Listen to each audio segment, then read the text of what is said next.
नीति को खोजते, हमेशा हमें कोसते रहते हैं। तो हम राजधारी सिंह दिनकर जी की धरती से आते हैं, 2 पंक्ति बस पढ़ेंगे इनके लिए।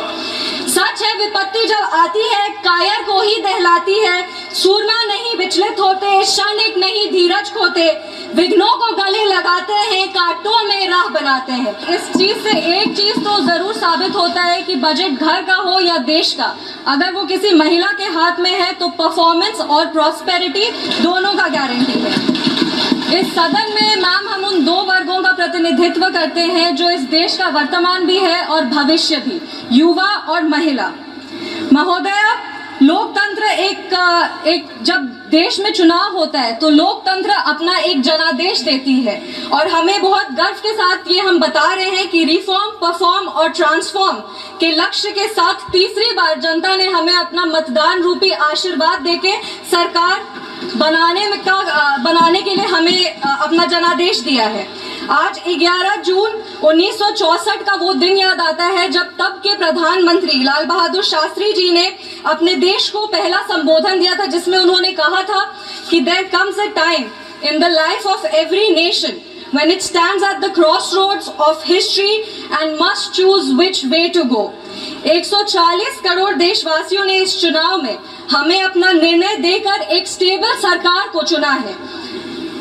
2004 से 14 की वो जो 10 साल का पीरियड था हमारे देश का, उसको उन्होंने चुनौती दी है जब देश को सिर्फ घोटालों से और देश विरोधी गतिविधियों से जाना जाता था। यूपीए सरकार को जब हम याद करते हैं मैम तो उसको 3C की सरकार से हम याद करते हैं, करप्शन, कम्युनलिज्म एंड कंफ्यूजन। पर जब हम एनडीए की सरकार को याद करते हैं तो हम उसको 3D सरकार से याद करते हैं, जो है development, dedication and delivery. Dedication है हर वर्ग को सुरक्षा और विकास देने का, हमारा डेवलपमेंट का विजन है और हम ये भी प्रयास करते हैं कि हमारी जितनी भी योजनाएं हैं वो हर एक व्यक्ति तक टाइम बाउंड डिलीवरी सिस्टम से पहुंचे। हमारे वादे चाहे वो राम मंदिर के हो, वो आर्टिकल 370 हो, वो जीएसटी हो या CAA हो, हमने जितने भी वादे किए हैं उसको लागू करने का पूरा प्रयास किया है। गर्व के साथ कहते हैं मैम की जनता ने 3C नहीं 3D की सरकार को चुना है।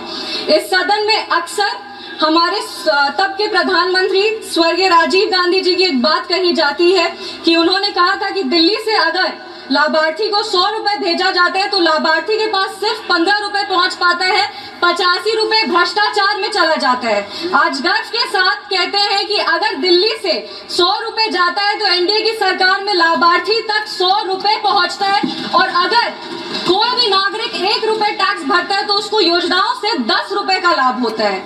अगर इसे इकोनॉमिक्स की भाषा में कहें तो एनडीए सरकार का रिटर्न ऑन इन्वेस्टमेंट सबसे ज्यादा पॉजिटिव है। मैम अब अगर इकोनॉमिक इंडिकेटर्स की बात करें तो 2004 में जब कांग्रेस की सरकार आई थी तो उनको मजबूत अर्थव्यवस्था विरासत में मिली थी, जो हमारे तब के प्रधानमंत्री अटल बिहारी वाजपेयी के समय जो अच्छे काम किए गए थे उसके वजह से था। एक सुनहरा अवसर था हमारे देश को सुपर पावर बनाने का सर, पर इन लोगों ने मिलकर हमारे देश को 50 साल और पीछे लेके चले गए। तब भारत का करंट अकाउंट बैलेंस सरप्लस, तब भारत का current account balance surplus of 0.5% GDP पे था। वो डेफिसिट 2004 जो है वो 2009 से 14 तक 3.3% हो गया सर। और आज ग्लोबल अनसर्टेनिटी के बाद भी करंट अकाउंट डेफिसिट सिर्फ 0.7% पर है। विपक्ष वाले लोग हमेशा सरकार को महंगाई पे घेरते हैं, हमेशा कहते हैं कि महंगाई इस सरकार में बहुत ज्यादा है, तो उनके लिए भी कुछ आंकड़े हैं। कंज्यूमर प्राइस इन्फ्लेशन का एवरेज वाजपेयी जी के समय 4.1% था,